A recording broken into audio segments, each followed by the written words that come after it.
You want to zoom through T17 maps? Delete all the pinnacle bosses in one stagger? Have insane amounts of fun without having to swipe your credit card for gear? Where's the money, Lebowski? It's down there somewhere. Let me take another look. Get her the fuck out, standing for. Of course you do. There are a gazillion lightning arrow videos out there, but I haven't found a single one that explained two things. One, how to actually progress with the build, and secondly, how to clear all content while on a massive budget. Because spoilers, some people don't want to swipe or play 15 hours a day to get a build online, and that's why I'm making this build. For all the dogshit dad gamers out there that despite being lazy, fat and broke, want to play the best build in the game and delete all the content. So let's do it. We'll also cover how you can use the build while leveling and how those versions differ from another. Let's start off with the basics. The simplest form of the build is in maps, because you're mainly just doing one thing, holding down the lightning arrow button.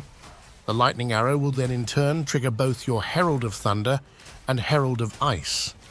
These will then in turn trigger off each other and you'll be able to get screen-wide clears. Problem though, is that you need to both shock and freeze your enemies for this to take place.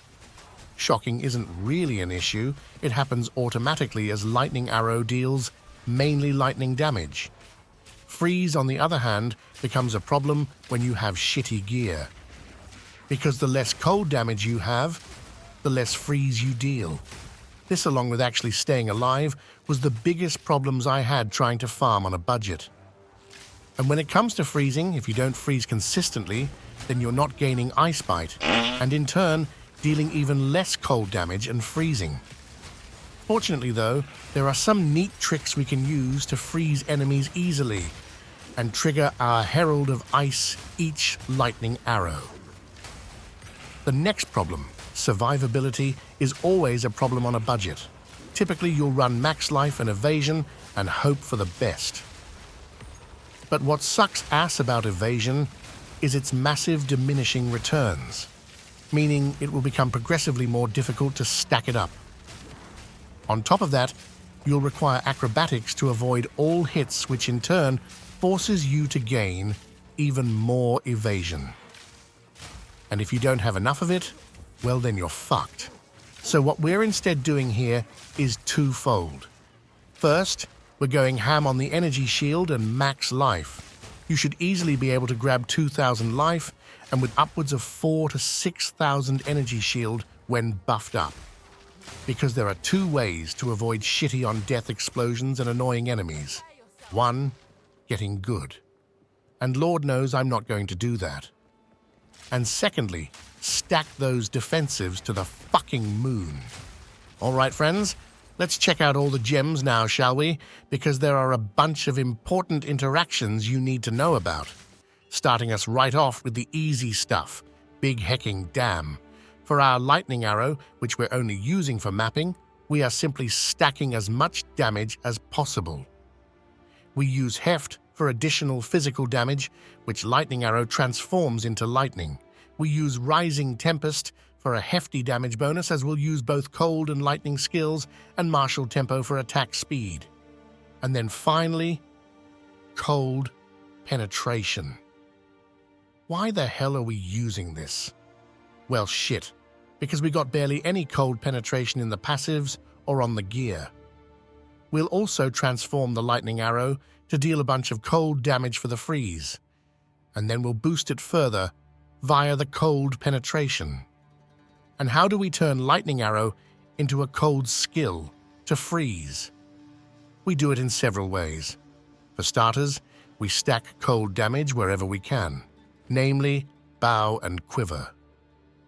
We're then going for Essence of the Mountain in the passive tree. You'll distill it on your amulet, which costs a despair, ire and suffering if you hover over it with Alt. This will turn your lightning arrow into cold damage. On top of that, we're getting a huge cold damage bonus from Ice Bite. When this is up, you'll freeze every lightning arrow, and it's going to stay up with ease, having Herald of Thunder freeze as well, but more on that in a sec. Because first we have Lightning Rod. What this skill does is that it takes all chain lightning skills you can provide it with and make actually them deal damage. We'll use this on bosses, and whenever we find an annoying ass elite, we can't one-shot. So what skills can we use that chain then? Well, for starters, lightning arrow chains when we hit enemies. So as long as we don't full-out seizure and start hitting the wall rather than our enemies, we should be able to trigger lightning rod this way. But this is not enough on bosses. Rather, we'll have orb of storms and balls of lightning to do this. With these skills, we'll make lightning rod trigger to insanity, and it will be pretty much our only source of damage on bosses.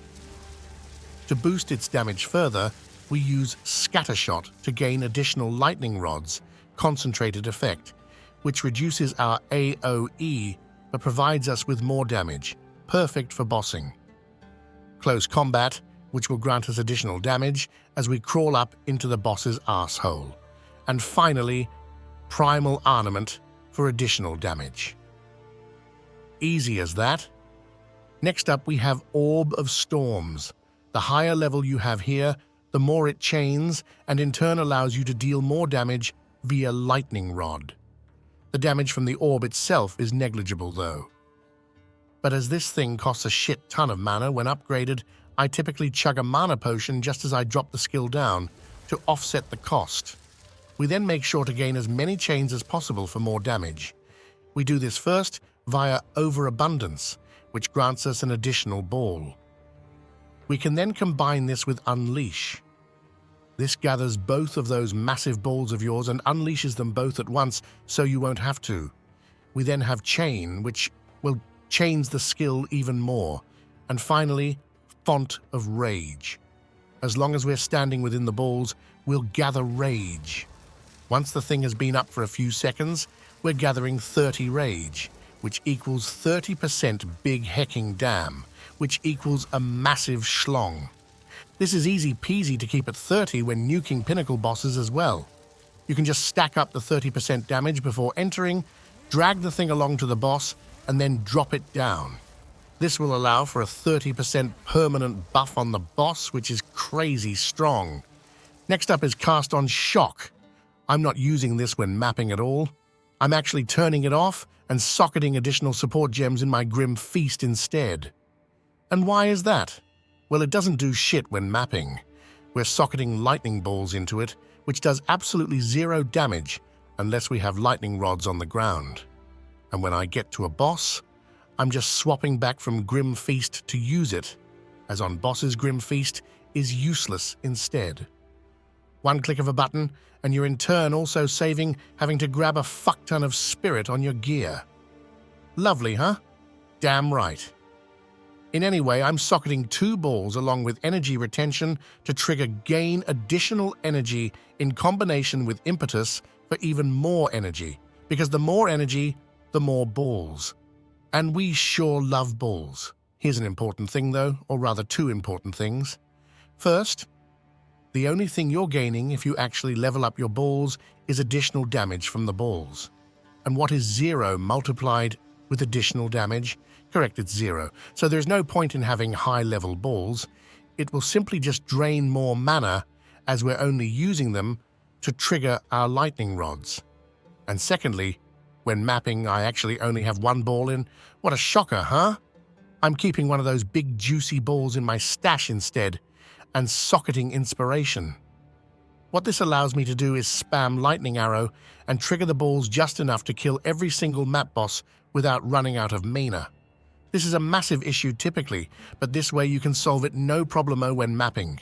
And when you're doing pinnacle bosses, I definitely recommend grabbing a Thief's Torment ring instead, as this ring will allow you to keep spamming despite the fight dragging out longer than you'd like to. So, to summarize, when mapping, you have it off unless you have a bunch of spirit on your gear. When you then get to the map boss, you turn it on if you want to kill the boss quickly. And if you want to make sure that every map boss dies before running out of mana, you use Inspiration. And finally, on pinnacle bosses, you use 2 balls and Thief's Torment. If it's too much to handle for your stupid-ass boomer brain, I'll have a boss killing setup in the planner for you with some notes. Anyhow, next up is Grim Feast. This is your main way of gaining energy shield back, and on pinnacle bosses, it's so goddamn good when running up to the boss because when you gather souls, you overcharge your energy shield. Meaning you can run up to the boss with thousands of additional energy shield and take a pounding like nothing happened. To boost us further, I'm socketing Clarity for mana regen, Cannibalism for healing, and Herbalism for additional flask healing as well. In case you're lacking a bunch of spirit, however, then feel free to ditch the last two of them. Next up is Wind Dancer, a lovely skill granting us evasion. On top of that, if any enemy actually hits you, we can combine it with Blind to blind those sorry assholes. I'm also using Maim and Culling Strike here, which is partially to buff us, and partially because there's not really anything useful to socket here. Our next skill is Voltaic Mark. We're only using this on bosses, and it simply increases our chance to shock and its effect, which in other words means more direct damage from the shock magnitude, along with more balls flying towards the enemy from cast on shock. We then boost it with persistence to keep it up for longer, and arcane tempo, because there's nothing else to put here. And finally, we have our heralds. What we want to do here is to cause chain reactions. To trigger Herald of Thunder, we need to shock our enemies, and to trigger Herald of Ice, we need to freeze them. So if Herald of Thunder freezes and Herald of Ice shocks, then they should work off each other, right? Correct. As long as our lightning arrow both freezes and shock, then we can trigger the heralds once, and then they'll do the rest of the triggering by themselves. This is why we grab Cold Infusion on Herald of Thunder. This will in turn make it deal cold damage and be able to freeze more easily, and we buff that even further via glaciation. As Herald of Thunder freezes, we can then buff ourselves via Ice Bite for more cold damage. We then finish it off with Long Shot, which suits the skill perfectly, seeing as it will mainly be deleting enemies far away from us. We then do the exact same thing with our Herald of Ice. Lightning Infusion to make it deal lightning damage, Conduction to make it shock a fuckton, and then Innovate to buff the rest of our skills with lightning damage, and finally, Magnified Effect for additional off-screen clearing. Absolutely lovely. Great job, friends. Gems complete. What do you say we take a look at my dogshit gear now? 5 divines or so should get you this gear no problemo, and in turn, allow for all content clearing. Hell, you can spend even less if you want. The only item that you actually need that costs a few divine is Hands of Wisdom and Action. You'll need this thing to boost your lightning damage via int. For your bow, this is your second most important item. Mine is pretty mid, but it's alright if you ignore the last 2 stats. You definitely don't need the life here, as you'll just get it from Cannibalism instead. Rather grab attack speed or some dex/int instead for additional damage. You want to get just enough dex to use all of your skills and be able to equip your bow. The rest should be spent on int for additional lightning damage via your gloves.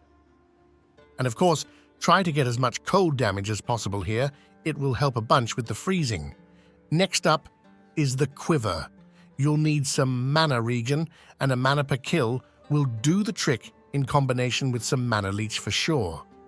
Other than that though, this thing is pretty trash. Avoid fire damage like the plague, as we don't have any fire penetration. What you're actually after here is projectile speed, a bunch of attack speed and projectile skills. The increased projectile speed is great, as we can turn it into damage from our feathered fletching, as we want the thing anyways, for the pierce in the passive tree. And if you manage to get projectile skill ranks on the thing, then you'll get a massive damage bonus out of that as well. The only raw stat I would worry about is cold again, for the freeze. And how important is the quiver? It's insanely important. The bow, hands, and quiver are your most important items. The Equiver is important because you'll get double the value from your stats on it via the fletching cluster in the passive tree. So most of your currency should be spent on these items in combination with defensives. Alright, and speaking of defensives, the rest of your items are pretty easy. You stack as much max life, evasion, and energy shield as possible while getting the resistance cap sorted. If you're able to get a huge load of resistances, then you can socket evasion and energy shield gems for a huge defensive bonus as well. And please, for the love of God, don't skip the defensives here, because dying is painful as hell. The rest of the stats can be spent on item rarity and intelligence to get smart and a bunch of damage, and of course movement speed to become fast as fuckboy, and spirit to be able to actually use your skills. Now that's basically the gear. There's but two important things left, and first of them is you want evasion on your chest and energy shield on your helmet. A bunch of them, in fact. This is also due to the passive tree. You get double the value from evasion on your chest, and you get evasion from your helmet when you stack max shield. Alright, and then the next important thing, that is, you want to allocate Essence of the Mountain onto your amulet for the cold and freeze, and you'd typically start stacking life quality modifiers to upgrade your jewelry. Get all of these priorities sorted, and you'll have a build up and running faster and cheaper than subscribing to my goddamn channel. Nicely done, my friends. You've now officially gotten real smart and passed the first guide check in combination with subscribing to my fucking channel. Next up is the passive tree, which we'll cover, let me check, yep, right about now. We start off with the ascendancy skills, which we use the same as always. Tailwind for evasion, skill speed, and movement speed in combination with a lovely 30% damage reduction. Next we go for point blank as to deal damage before enemies manage to run away, and endless munitions for unholy amounts of damage. Or well, one additional projectile. But create the build correctly, and it shall provide us with unholy amounts of damage. We're then heading off to fucking Narnia, grabbing the damage nodes along the way, or defensives if you're a cuck. Nah, but honestly, if you've got the damage, then go for the evasion nodes. It's a huge boost to your defensives and another 8% movement speed. Next, I'm in need for 212 dex and 30 strength for my setup, so I'm grabbing whatever necessary in the passives that I couldn't obtain on my gear. The rest will be spent on int for the gloves. The Master Fletching Cluster here is one of the best passives in the tree, honestly, doubling the value of your quiver. Absolutely bonkers. We're then going to head down to grab a jewel right here, which I'll get questions about. I'd go with cheap-ass ones such as this one if you don't have the divines. If you do, then going for time-lost emeralds to boost nearby passive nodes is just godly, but that is like 30 divines, so that's a nope for me. Here we also have our Pierce, allowing for better clearing, and we're transforming projectile speed into bow damage, which you'd grab on your quiver. After that, we're fucking off to Uganda or whatever to grab Emboldened Avatar, which massively boosts your shock and freeze in combination with some damage, lightning penetration, which you should get close to 100 by the way with this passive tree, and the lightning rod passive which boosts your damage as crazy. It's one cryptic passive, but using this you're allowing yourself to basically get the better of 2 damage rolls when hitting your enemies. We're then dropping a 180 wet fart on these sorry asses to go for a bunch of damage passives up here in combination with attack speed and evasion. We're also grabbing a bunch more lightning penetration and shock magnitude, granting us additional value from shocking. And finally, we head on up to the defensive clusters from the monk and sorcerer trees, where every single one here grants you a bunch more evasion and max energy shield, a bunch of int along the way, and a buttload of additional maximum shield once we get up here. This should allow you to stay alive with ease, as long as you don't stand in too much stupid shit. And that, my friends, are the passives. Nice, huh? Yep. There's but one thing left now to get hecking good, and you know it, baby. Mapping, as previously stated, is easy peasy. Here you don't want to use anything other than your lightning arrow. It should be able to freeze in 2 hits and trigger your heralds, which in turn increases your cold damage via your ice bite gem, and when that is up, then all of your lightning arrows should freeze, kill enemies, and trigger both of your heralds for screen-wide clear. When you run into a rare, you should one-shot them as long as there are other enemies around to trigger your heralds, and if not, then you simply drop down a lightning rod or 2 and start pumping out the damage. And that's pretty much mapping for you. For bossing, however, things change. For starters, you want to have a Thief's Torment in your backpack, because otherwise it's pretty much impossible to sustain your mana, especially if you're stacking projectile ranks on your gear. This is not necessary on the map bosses, though, only the pinnacle bosses with tens of millions of health. Once that is done, you want to make sure that your cast on shock is active to one-shot the boss. After that, it's time to stack up the rage, which you do by dropping a ball on the ground. Stand in it, bring it over to the boss, and you're ready to delete. All you then need to do is mark the boss with Voltaic Mark, drop down a ball on the boss, and start spamming those lightning rods. If your gear is shit, then he probably won't die instantly, but it's fine as you're tanky as hell with all the energy shields you've stacked up. All there is to do after that is collect your loot, enjoy life, play the game for another 400 hours or so, and spam D4 bad on my upcoming Diablo videos. And to that I say, suck my balls, and I'll see you in the next one.